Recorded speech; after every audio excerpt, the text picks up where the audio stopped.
Hello বন্ধুরা, কেমন আছো সবাই? আজ আমি আমার অনেক দিনের ইচ্ছাকে তোমাদের সাপোর্ট পেয়ে কিভাবে পূরণ করছি সেই ভিডিওই তোমাদের সকলের সঙ্গে শেয়ার করব। তার আগে যারা আমার চ্যানেল প্রথমবার দেখছো তারা একটু চ্যানেলটাকে সাবস্ক্রাইব করে দিও। পেইন্ট করার আগে আমি প্রথমেই পাঞ্জাবিটাকে কেচে আয়রন করে নিয়েছি। প্রথমবার চেষ্টা করছি, তাই একদমই নতুন পাঞ্জাবিতে চেষ্টা করিনি। তবে হ্যাঁ, এটাও ঠিক, পাঞ্জাবিটা একদমই পুরনো নয়, মানে দু একবার পরা হয়েছে এমন একটা পাঞ্জাবি। তো যাই হোক, পুরো পাঞ্জাবিটাকে আয়রন করার পর আমি প্রথমে পেন্সিলের সাহায্যে পুরো ড্রয়িংয়ের যে ছক সেটা এঁকে নিয়েছিলাম। তার আগে বলি, পুরো পাঞ্জাবিটার ডিজাইনটা আমি 0 ও 000 ব্রাশের সাহায্যেই কমপ্লিট করেছি। পেন্সিলে করে বর্ডার আঁকার কারণ একটাই, যাতে পরবর্তী ক্ষেত্রে ডিজাইন করার সময় ডিজাইনে কোনো ব্যাকা না হয়ে যায়। ব্যাকা যদি হয়ে যায় তাহলে কিন্তু পাঞ্জাবিটা দেখতে ভালো লাগবে না। তাই সকলকেই একটাই বলবো, পাঞ্জাবিতে ডিজাইন করার আগে প্রথমেই তোমরা সকলে পেন্সিলের সাহায্যে বর্ডারের ডিজাইনটা কমপ্লিট করে নিও।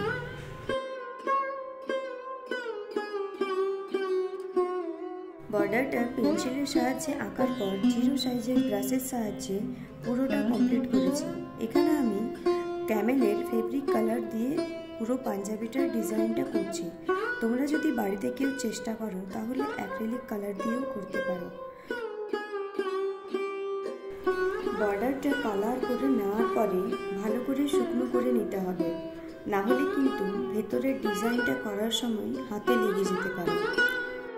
বর্ডার কমপ্লিট করার পর আমি পুরো একটা দিন পাঞ্জাবিটাকে ভালো করে শুকনো করে নিয়েছিলাম, যাতে ডিজাইন করার সময় আমার কোনো অসুবিধা না হয়।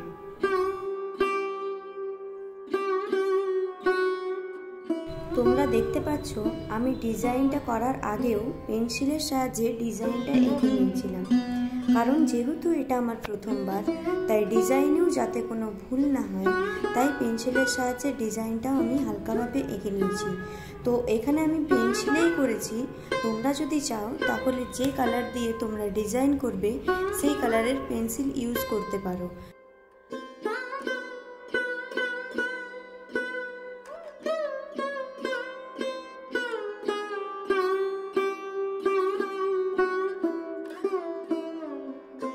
এখানে আমি পাঞ্জাবির এক পাশের ডিজাইনটা সম্পূর্ণ কমপ্লিট কিভাবে করেছি সেটা তোমাদের সঙ্গে শেয়ার করেছি।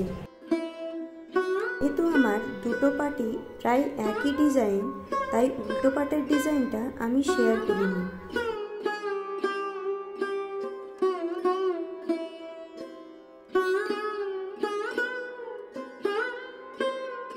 আমার যেহেতু ভিডিওটা বড় হয়ে যাবে, তাই আমি এক পাশের ডিজাইনটা দেখিয়েছি এবং উল্টো পাশের ডিজাইনটা সেমভাবেই কমপ্লিট করেছি।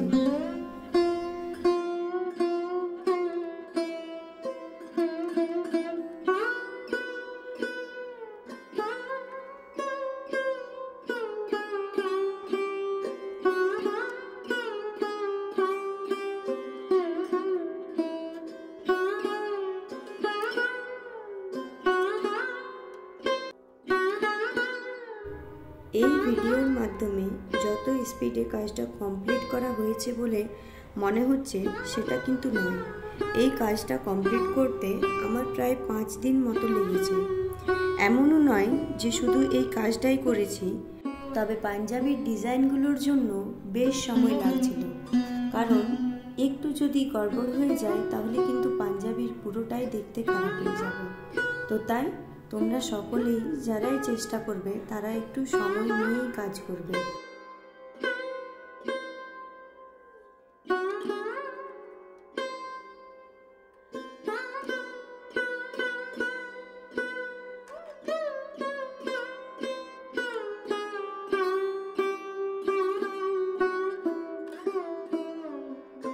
ফেব্রিক বা অ্যাক্রিলিক কালার দিয়ে কাজ করতে হলে রংটাকে একটু পাতলা বা মোটা করার জন্য মিডিয়াম 1-2 ব্যবহার করা হয়। মিডিয়াম 1-2 এর আরেকটা কাজ হলো কালারটাকে অনেক দিন ঠিকভাবে রাখে। তো আমার কাছে সেগুলো ছিল না, আর আমি সেটার কিছুই ব্যবহার করিনি। প্লেন আমি ফেব্রিক কালার দিয়েই পুরো ডিজাইনটা করেছি। তো তোমাদের যদি প্রয়োজন মনে হয় মিডিয়াম 1-2 এর সাহায্যে করবে, তো তাহলে সেটা কিন্তু অনেক ভালো হবে। বর্ডারের সাইডের এই ডিজাইনটা কমপ্লিট করার আগে আমি কিন্তু ভিতরের ডিজাইনটা খুব ভালোভাবে শুকনো করে নিয়েছিলাম, যাতে আমার হাতে না লেগে যায়। আর হাতে লেগে গেলে সেই ডিজাইনটা কিন্তু নষ্ট হয়ে যাবে, মানে কালারটা উঠে গেলে ফ্যাকাসে ফ্যাকাসে দেখতে লাগবে। তাই তোমরাও চেষ্টা করবে একবারে যাতে কোনো কাজটা না করা হয়। যেমন কাজ হবে সেভাবে পাঞ্জাবিটাকে শুকনো করে নিতে হবে। ফেব্রিকের কাজ কমপ্লিট হয়ে গেলে ভালো করে শুকনো করে নিতে হবে, খুব বেশি রোদে দেওয়া যাবে না। ভালোভাবে শুকনো হয়ে যাওয়ার পরে পাঞ্জাবিটাকে উল্টো করে ভালোভাবে আয়রন করে নিতে হবে।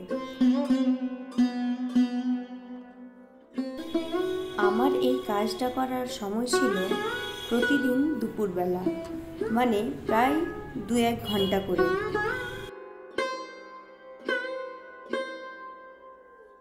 ডিজাইনটা খুব সিম্পলের মধ্যেই রেখেছি।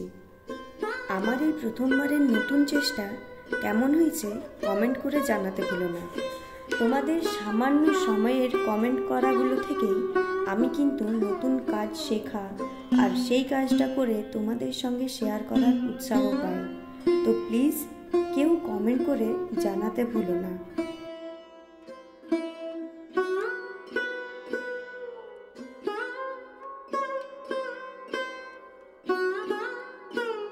কাজটা যদি ভালো লেগে থাকে তাহলে একটা অবশ্যই লাইক করে যাবে, আর বন্ধুদের সঙ্গে শেয়ার করতে ভুলো না। আর যারা আমার চ্যানেল প্রথমবার দেখছো তারা সাবস্ক্রাইব করে পাশে থাকা বেল আইকন প্রেস করতে ভুলো না, আরও নতুন ধরনের ভিডিও দেখার জন্য। সকলকে ধন্যবাদ জানাই আমার সম্পূর্ণ ভিডিওটি দেখার জন্য। ভালো থেকো, সুস্থ থেকো, আর সব সময় আমার এভাবেই পাশে থেকো সকলে। ধন্যবাদ।